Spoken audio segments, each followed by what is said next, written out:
Même pas de ma faute si je préfère Ronaldinho à Zidane. De Laurenti pense que le mec, il dépense 1 euro, il meurt. Pour moi, Neymar, je suis désolé, mais c'est vraiment le meilleur joueur du monde de poker. Le débat qui est le meilleur entre Messi et Maradona, alors qu'on sait tous que le meilleur 10 argentin c'est Riquelme. En 2023, j'ai plus confiance en Franck Hez que Max Allegri.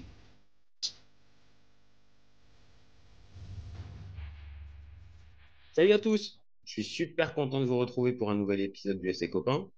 Pour m'accompagner aujourd'hui, je suis avec Paul. Salut mon copain. Salut Jajaï. Aujourd'hui, on va parler de Serie A et plus particulièrement de l'AC Milan. Vous commencez à connaître le principe du live. Deux chroniqueurs vont s'affronter pour répondre à la question suivante. Est-ce que l'AC Milan est le favori numéro 1 pour cette reprise en Serie A? Pardon. Je vais défendre la théorie du oui, pendant que Paul, lui, défendra la théorie du non. On est toujours OK? Évidemment. Évidemment. Bon, alors, je débute. Je lance mon petit timer. Et c'est parti. Alors, je sais que ça peut paraître un peu présomptueux de mettre l'AC Milan comme favori numéro 1 cette saison en Serie A, sachant qu'on est quand même dans un championnat où il y a le Napoli qui a marché sur tout le monde l'an dernier, et il y a aussi l'Inter qui a fini en finale de Ligue des Champions. Donc forcément, le Milan part pas de base favori présenté comme ça. Mais cet été, il y a eu beaucoup de changements. Pour moi, c'est principalement en attaque, même s'il y a eu au milieu, mais c'est surtout l'attaque qui va faire pour moi la différence cette saison pour le Milan. Que ça soit Okafor, que ça soit Chukwueze ou que ça soit Pulisic, ces trois joueurs-là vont amener une variété différente au Milan qui va leur faire vraiment beaucoup de bien. Là où pendant quasiment 2 ans, les Milanais ont été obligés de faire avec Selmakers, Messias et Brahim Diaz, là, en termes de qualité, c'est quand même largement supérieur. Il faudra voir s'ils s'adaptent à la Serie A, mais pour moi, ça, c'est des vrais plus. Alors évidemment, au milieu de terrain, il y a eu la perte de Sandro Tonali. Je ne vais pas faire mon connaisseur extrême à dire que Reinders, c'est forcément meilleur parce que je ne regarde pas tous les matchs d'Eredivisie. Maintenant, sur ce qui est présenté et sur le profil du joueur, c'est intéressant. Moussa, la même chose. Loftus-Cheek, la même chose. Maintenant, à voir si Pioli va trouver la formule. Mais pour moi, ça donne quelque chose d'assez intéressant. Et puis, dernière chose, défensivement, le Milan a gardé tous ses joueurs. Il y a peut-être un défenseur central qui peut arriver et une doublure pour Théo. Mais Maignan, Thio, Théo et tous les autres, ils sont encore là et bien présents. Donc pour moi, avec cet effectif-là et Pioli toujours présent, le Milan est forcément le favori numéro 1 pour cette Serie A. À toi, mon ami. Et ben écoute, c'est ta fin d'argumentaire, un superbe lancement pour moi. Je vais partir sur la défense, qui est pour moi une des interrogations. Pour moi, j'ai deux interrogations. Donc, tout d'abord, la défense, où Milan, l'an dernier, est la septième défense de Serie A, avec 43 buts encaissés. Donc, c'est quand même pas forcément rassurant. Alors oui, tu as le Maignan blessé qui te fait très mal. Évidemment, ça, je vais pas, voilà, on va pas le nier vu l'importance du bonhomme. Mais tu repars, tu l'as dit, avec la même défense. À voir si tu as renfort d'ici la fin du mercato. Mais je trouve que oui, tu as un Tomori qui a montré certaines limites dans certains gros matchs.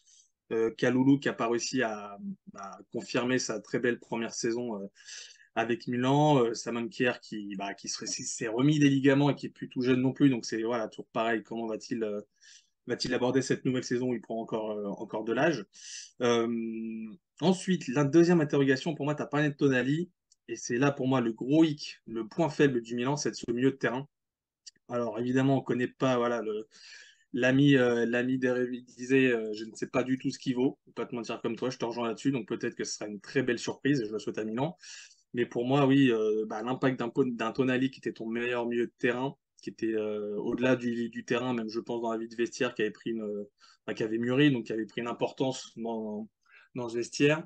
Et en plus de ça, tu as quand même Benacer sur le début de saison qui va te manquer. Et à voir surtout comment il va revenir, parce que lui aussi, c'est quand même un mec important de ton dispositif.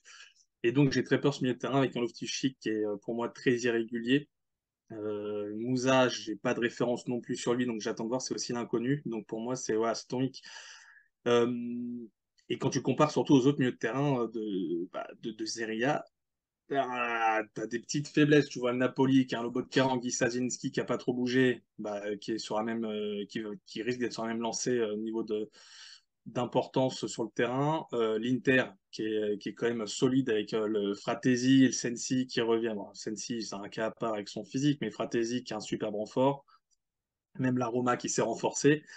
Donc pour moi, c'est un des gros hicks et à voir si Pioli, qui a montré certaines limites la saison dernière après avoir surpris tout le monde il y a 2 saisons lors du Scudetto, à voir comment Pioli va se débrouiller tactiquement avec, il va devoir sortir du chapeau un nouveau beau lapin avec ce milieu de terrain à composer, à reprendre de zéro. Donc ça va être l'interrogation pour moi. Et je te termine juste, alors, évidemment, j'ai encore fait long. Le petit prono, j'ai 2 pronos de personnalité italienne. Gianluigi Buffon, qu'il faut suivre à la lettre sur ses pronostics, qui t'annonce sur le Scudetto que ça se jouera entre l'Inter, le Napoli et la Juve. Et l'ami Ravanelli, qui t'est cher, j'en suis sûr, qui te met le Napoli et l'Inter devant Milan-Juve. Voilà. Ok, ok, bah écoute, ouais, t'as un tout petit peu débordé, mais bon, après, c'était pour étayer ton argumentaire, donc écoute, Si c'est vas-y. pour, je déborde pour du Buffon, moi je prends, hein. Ouais, c'est vrai. C'est vrai que là, tu essaies de me prendre par les sentiments en me disant, bon, écoutons les pronos de notre ami Gigi. Bah, Bon, pour ça date l'instant, d'aujourd'hui en plus. Ça date de ce matin. alors, ok, Là, c'est tout frais. Ok, c'est tout frais. Maintenant, on va attendre avant de voir les vrais talents de pronostiqueur de Gigi. On sait que c'est un gardien extraordinaire, un joueur énorme. Maintenant, on va attendre de voir s'il a il a le nez Oui. creux ou pas. Maintenant, t'as lancé pas mal d'arguments qui sont intéressants soit à contrer ou soit surtout à débattre. Euh, Moi, je m'arrête un tout petit peu directement sur la concurrence. On va revenir après sur le Milan, mais Mhm. sur la concurrence, parce que c'est forcément aussi un des nœuds du problème sur qui est le favori numéro un. Évidemment que je l'ai dit tout à l'heure, le Napoli et l'Inter peuvent sembler un cran au-dessus. Maintenant, on est obligé quand même de constater que le Napoli, il y a une vraie inconnue qui s'appelle Rudy Garcia. Euh, on est obligé de se poser la question si ce changement-là de coach et même de philosophie Mhm. va pas être, je vais pas dire forcément fatal, mais va pas laisser des traces pour ce Napoli. Et même, tu as raison, Lobotka, Anguissa, et Zielinski, ça reste des bons joueurs. Maintenant, est-ce que Rudy Garcia va réussir à les remotiver et qu'on revoie, on va dire, ce qu'on a pu voir d'eux pendant les 18 derniers mois? Je pose la question. Et pour l'Inter, moi, je suis inquiet pour l'Inter pour une raison, c'est l'arrivée de Sommer à la place de Onana. Et je pense que l'Inter perd beaucoup plus gros que ce qu'on y croit. C'est Oui, bah, moi ma... je te rejoins là-dessus. Alors, de toute façon, dans tous les clubs qui sont cités pour le Scudetto, donc les clubs habituels, pour moi, ils ont tous des points faibles. Ah oui, oui, oui, Milan, il y a pas, il y a pas un là-dessus, je te épouvantail. rejoins, bah oui, c'est le Milan, le Napoli, c'est le nouveau coach, donc nouveau système. Et défensivement, voir comment tu te remets d'un Kim qui s'en va, qui était quand même patron. L'Inter, c'est que déjà, tu as le changement de gardien qui est quand même pas mal. Défensivement aussi, moi, j'ai des grosses interrogations. Et offensivement, ça me paraît quand même assez léger. Donc après, bon, la Juve, voilà, il y a aussi à dire. La Roma, c'est encore aujourd'hui peut-être un peu trop faible. Peut-être la Donc pour moi, Lazio. Attention, attention peut-être à la Lazio, mais la Lazio avec l'enchaînement Ligue des Champions plus Serie A, j'ai peur que ça ait pas la continuité nécessaire pour aller haut en Serie A. oui, pour moi, la Lazio Roma, je les mets un poil en Mm. dessous pour le rythme. Déjà le rythme, et même au- contrairement à la Roma qui s'est pour moi renforcée, la Lazio en perdant Ouais, Milinkovic, quand même un mec assez sûr. Tu as des interrogations sur Kamada, c'est sûrement un très gros coup, mais il reste à savoir si ça ouais. va prendre tout de suite. Mm. Un Rovella aussi qui était à Monza l'année Mm. dernière, est-ce que il va réussir à franchir cette marche? Même la Lazio, défensivement, pour moi, tu es toujours dans Ouais, ouais. c'est un film. Donc, en fait, pour moi, ils ont tous des petits points faibles, tous les gros en points faibles. C'est pour ça que Milan, voilà, je vais pas reprendre mon argumentaire. Pour moi, Milan a aussi des points faibles. C'est pour ça que je le vois pas forcément en favori. Et je le vois un poil en dessous. En fait, moi, je mise plus Napoli sur la continuité, mais en étant en casse-gueule. Mhm. Parce que de toute façon, tu sors d'une saison qui est exceptionnelle. Donc, Très difficile d'arriver à rééditer enfin, tu ne pourras pas la faire même perf. C'est pas possible. aussi C'est pas mieux. possible. Ah oui. Déjà dans le jeu et même dans le résultat, tu ne pourras pas faire mieux, enfin autant, déjà c'est une certitude. Reste à savoir si ce gap que tu as eu l'année dernière et la confiance que l'effectif Ouais, a changé. te fait passer un cap et Voilà. on va Un dire, Osimhen qui reste sur sa lignée, un Gvara qui va avoir avec son retour de blessure, mais un Gvara qui a réussi à trouver ce plan B qui lui a un peu manqué sur la deuxième partie de saison, c'était un peu stéréotypé. En fait, le projet le plus stable, c'est le NAP. Enfin, encore, c'est même pas stable parce qu'en soi, tu changes de coach. Donc, à cette c'est année, on va dire la prime à la stabilité, on va dire avec l'effectif qui a peu bougé et l'équipe qui a une valeur forte, il y en a pas. Parce qu'on l'a dit depuis tout il à y en a l'heure, une. il y a qui? La Juve. Et la Juve d'Allegri. Oui, mais Vas-y, Chouïa. la Juve d'Allegri pour l'instant, alors au-delà de la blague, parce que c'est Allegri et que t'es pas le seul au FC Copain à avoir le même avis sur Massimiliano Allegri, euh, Bizarre, ça. évidemment, c'est bizarre. Oui, c'est vrai que c'est quand même très étrange. C'est quelque chose qui revient de manière assez répétée, mais bon. Euh, mais la Juve, je les compte pas même volontairement au 18 août, jour de la reprise, parce que le mercato, on a l'impression qu'il a même pas commencé en fait, le mercato de la Juve. On sait même pas. C'est juste Chouïa qui arrive. Et Mike v- Kenny qui revient. Voilà, donc on peut véritablement pas considérer ça comme un mercato. Est-ce que Vlahovic va être vendu? Est-ce qu'il va y avoir un nouveau neuf qui va arriver? Ou est-ce qu'on reste sur les mêmes choses? La Juve, il y a, il y a trop d'inconnus. Alors que tu as raison, c'est stable. Mais d'ici le 31 août, je ne sais pas si les trois quarts de l'effectif sera encore là, en fait. Entre les Oui, oui, non, Chiesa, mais entre les joueurs qui peuvent être intéressés et qui peuvent intéresser d'autres, euh, j'ai du mal à les compter dedans, en fait. C'est pour ça que je les mets pas. Maintenant, sur la qualité de l'effectif, oui, la qualité de l'effectif peut mettre la Juve dans la course au Scudetto, bien sûr, sans problème. oui, oui, non, mais évidemment. Enfin, c'est dans les prétendants déjà à la Champions, à la qualif en Champions, ça me paraît évident. Après, on va vite être fixé pour le reste. Moi, en fait, je te rejoins pour Milan. C'est sur ce mercato qui est plutôt alléchant sur le papier, je trouve.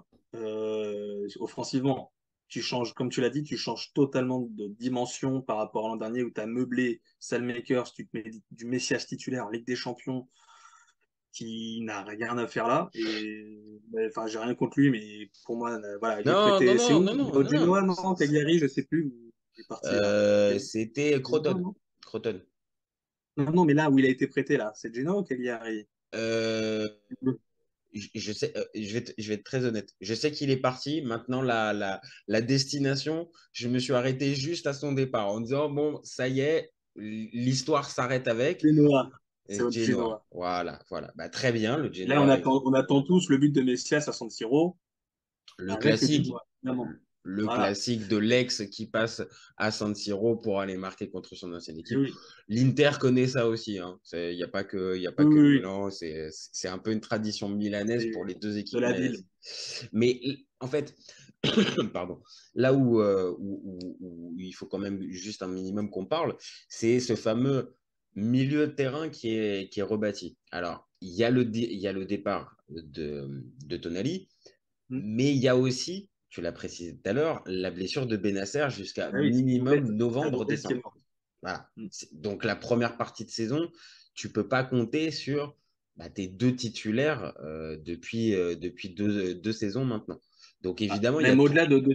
au-delà de deux titulaires, c'est deux cadres, enfin, sur le terrain, c'est deux patrons. Ah oui. Et pour rarement déçu, bon, Tonali après saison, mais là, sur l'année dernière, des mecs qui sont jamais ou très rarement passés à côté.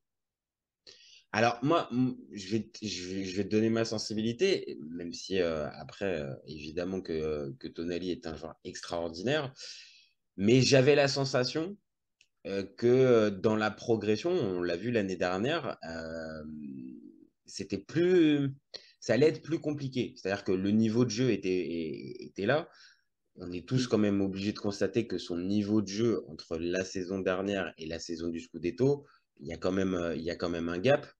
Il a moins de matchs référence la saison qui vient de passer. Et avec Benasser, je pense que je vais pas te dire qu'il y avait des limites parce que c'est deux joueurs qui peuvent être complémentaires. Tout ça.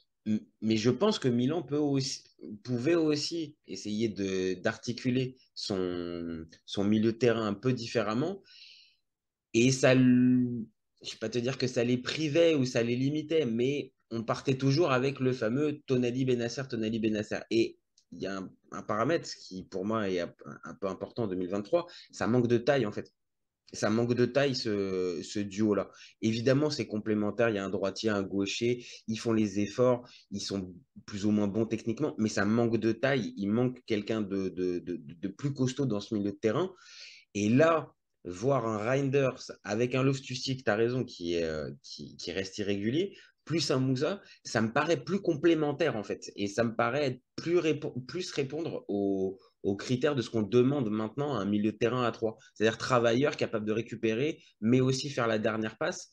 Ce que j'avais quand même un peu de mal à voir chez Benasser et Tonali ces derniers temps. Non, oui, oui, non, mais je peux entendre, je peux entendre.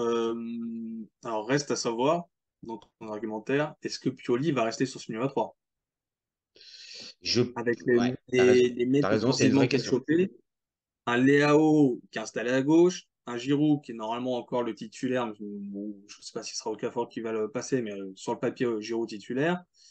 Moi, je pose la Un, question juste, hein. C'est vraiment juste un simple bémol. Je sais, c'est une sensation. J'ai peur que Giroud, d'ici le 31, il soit plus là. C'est une vraie sensation. je-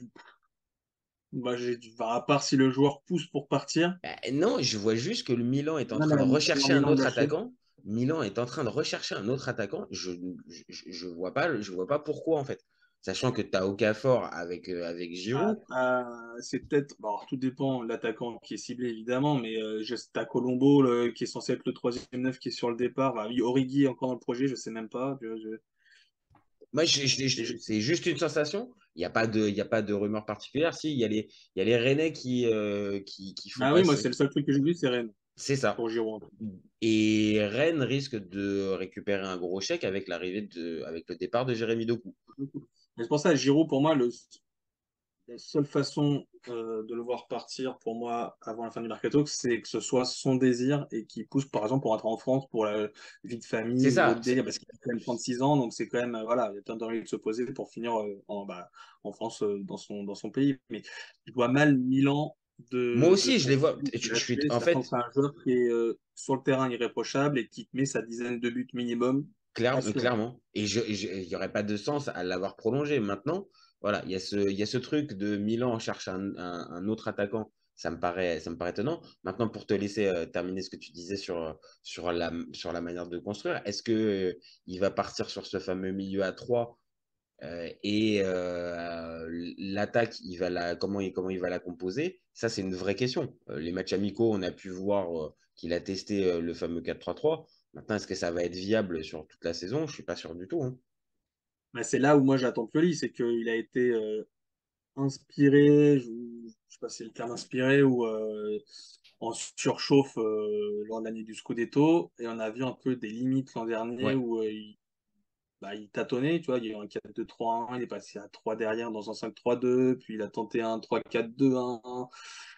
Ça Donc tu sens correspond à qu'il la cherchait. période où Maignan est pas là, hein. Ça correspond aussi Ouais, à la ouais, ouais. période où Maignan est pas là, où l'équipe perd ses repères. Et comme Ouais. tu l'as dit tout à l'heure aussi, la grosse série où ils ont pris un nombre de buts incroyable, c'est aussi pendant que Maignan est pas là. Ah oui, évidemment, oui, oui, oui. Et c'est aussi à ce moment-là que Pioli semble bégayer son foot. Il sait plus réellement s'il faut partir sur son schéma de base, un 4-3-3, une défense à 3. Donc oui, oui, bien sûr, il y a des interrogations avant de commencer cette saison. Ah oui, oui, non, mais après, je me suis dit, le point positif du Milan, c'est son mercato sur le plan offensif, où là, Mhm. je trouve que tu es vraiment armé, contrairement aux dernières saisons, pour être un prétendant au Scudetto. Après, au milieu de terrain, je vais te donner la liste des milieux. Sans papier, je trouve ça très léger. Alors, Benacer, out 2 mois. 3 mois, on ne sait pas trop, mais Mhm. donc tu débutes sans lui. Loftus-Cheek, Moussa, Rejders, Pobega, Krunic, Adli. Ah, il n'y a pas du top player confirmé au moment où on parle. Si c'est ça que si c'est sur ça que tu veux m'attirer, je peux pas te dire le contraire. Il n'y a pas de garantie de source sûre. C'est Alors qu'en que fait, c'est vrai que dans la, tu vas débuter les matchs avec des interrogations sur la maîtrise de son milieu de terrain, où en plus, enfin, tu pars de zéro parce que logiquement, là, en absence de Benacer, ton milieu titulaire, ça va être au moins deux, trois recrues. dis-moi juste, t'as oublié mon petit copain, hein. T'as J'ai dit oublié. Krunic, Ah, j'ai dit Krunic, je l'avais pas je l'ai entendu. dit, je l'ai dit très vite. Pardon. Je l'admets. Ah, d'accord, c'est pour ça, c'est pour ça. Il est Alors, passé très très si, vite. voilà, si tu veux aller sur Krunic, je n'imagine pas Milan être champion avec Krunic titulaire, indiscutable. C'est impossible. Il faudrait regarder les stats du titre du Milan, mais je ne pense pas qu'il soit titulaire indiscutable. Ah, il est pas Et alors, de toute façon, soyons clairs, il a jamais été titulaire indiscutable au voilà. Milan. Après, je sais pas comment ça se passait du côté d'Empoli, mais ce que je C'est peux une voir, aventure en dessous Empoli, donc quand même, oui, toi titulaire indiscutable là-bas, ça ne changera rien, sur mon avis. peu, en tout cas, très très peu. Ça, je suis d'accord, je te l'accorde. Maintenant, sans être la pierre angulaire du milieu de terrain, il est fait ses matchs, hein, et il en fait pas qu'un, Oui, et il en fait pas qu'un je sais seul. très bien. Et alors après, je vais pas te dire que oui, forcément, le Milan avec Krunic sera plus décisif. Maintenant, on met le doigt sur quelque chose. Un vrai pur 6, et c'est le seul, en fait. C'est le seul qui peut jouer à ce poste-là de 6 de sentinelle, parce que ni Pobega, ni Reinders, ni Loftus-Cheek, t'as oublié aussi Adli, ni Adli, ni Benacer qui est pas là, il y a pas de milieu Oui. défensif. Alors après, attends, j'ai rien contre Kronic personnellement, évidemment. Je trouve qu'il est limité, un poil limité. Tactiquement, par contre, je lui reconnais que tactiquement, c'est sa chance, c'est qu'il est plutôt C'est bien se dans la placer. haute fourchette. Voilà, Ah, il est tactiquement plutôt intelligent par rapport à d'autres milieux de terrain qui sont tous sans tête.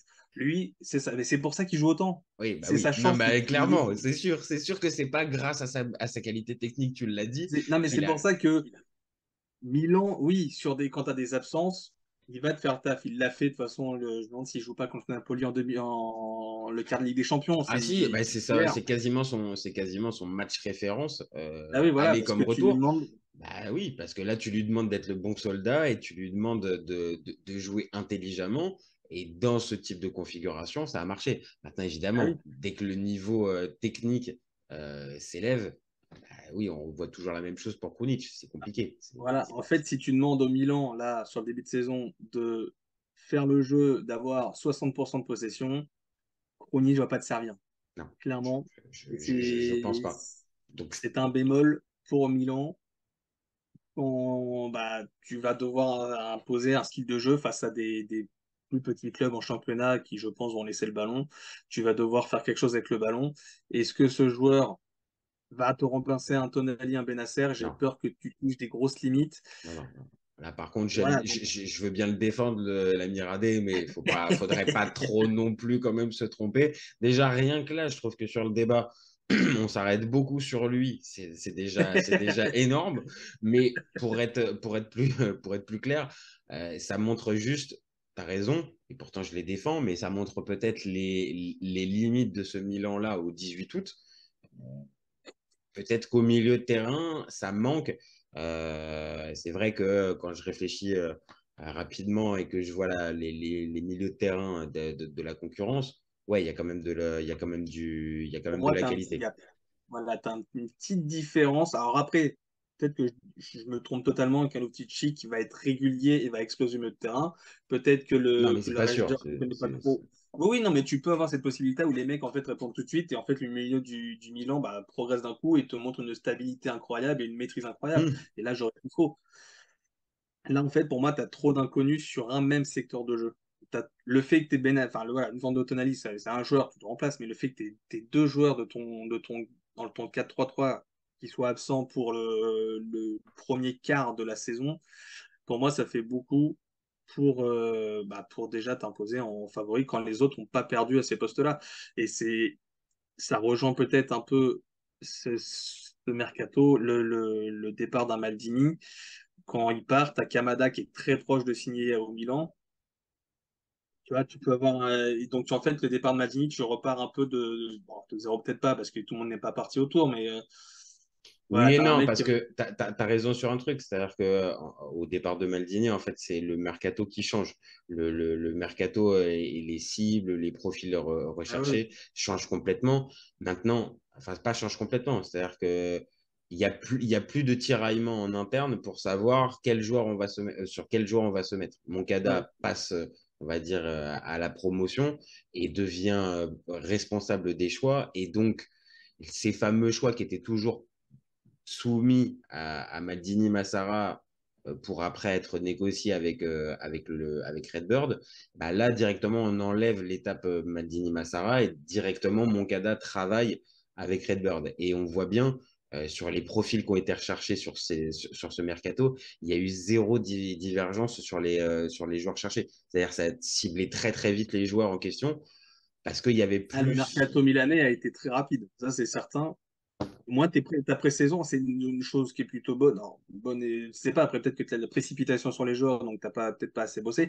Mais en tout cas, tu as pu avoir ton effectif à 98% pour la prépa, où les mecs ont le temps de se connaître et tout. Donc, ça, c'est quand même une bonne chose pour entamer une saison directement. C'est mieux, pour le coup. C'est tout double en fait. C'est soit tu t'es précipité sur des choix qui vont s'avérer ne pas être bons, soit les mecs ont, en fait, Ouais, sont ouais, ouais, encore c'est partis vrai, tu as raison, c'est direct. entre les deux, mais on va dire stratégiquement, quand tu prépares ta saison, ça a un peu plus de sens de faire ce type de mercato-là assez rapidement, plutôt que d'être encore au 18 août à te chercher ton neuf ou te chercher Mhm. ton joueur en question, parce que les prix augmentent, les joueurs en question, bah, ils peuvent rejoindre d'autres clubs, donc on va dire, c'est un peu plus logique. Bon, pour terminer notre débat, il faut forcément que je te pose la question. Donc, si toi, tu ne vois pas l'AC Milan comme favori numéro un pour cette saison, donc si tu as une pièce à mettre, tu les mets sur qui? Alors moi, j'ai un principe de vie, toujours suivre Buffon. Toujours l'homme de confiance, Tout nous ramène à suivi Buffon. Tout nous ramène Buffon. forcément à Gigi. Non, mais au-delà de ce qu'il a dit, pour moi, en fait, le Napoli, en gardant Zielinski qui a refusé l'Arabie Saoudite, en gardant pour le moment au 19 août Osimhen avec le bras de fer qu'il y a, à voir s'il a la Ouais, prolongation. ils vont le garder. Ils vont le Pour moi, garder. Ils vont le garder. oui, je pense que c'est pour Osimhen, ça. Pour moi, le Napoli va surfer un peu. Alors forcément, comme on l'a dit au tout début, ça sera pas la même chose que Spalletti, mais pour moi, tu vas surfer un peu sur cette équipe qui est quand même lancée à toute allure. Et pour moi, c'est le Oublie pas que tu Napoli. as, un conducteur de locomotive qui s'appelle Rudy Garcia quand même, hein. N'oublie pas, attention, il peut te faire dérailler n'importe quel train. Je sais très bien, je suis bien placé, et toi aussi pour le savoir. Tu vas tester, tu Que vas oui, tester. il y a l'interrogation. Après, le Rudy en Serie A avec la Roma, il fait deux fois deuxième, non? Donc c'est quand même. Alors, Voilà. je comprends, mais alors cette vieille légende urbaine de Rudy Garcia a fait deuxième avec la Roma. Et quand il est arrivé avec Totti, c'était génial. Très bien, c'était il y a 10 ans. Donc, Je sais bien. faut juste se dire qu'entre-temps, il a eu beaucoup d'expérience, énormément d'échecs.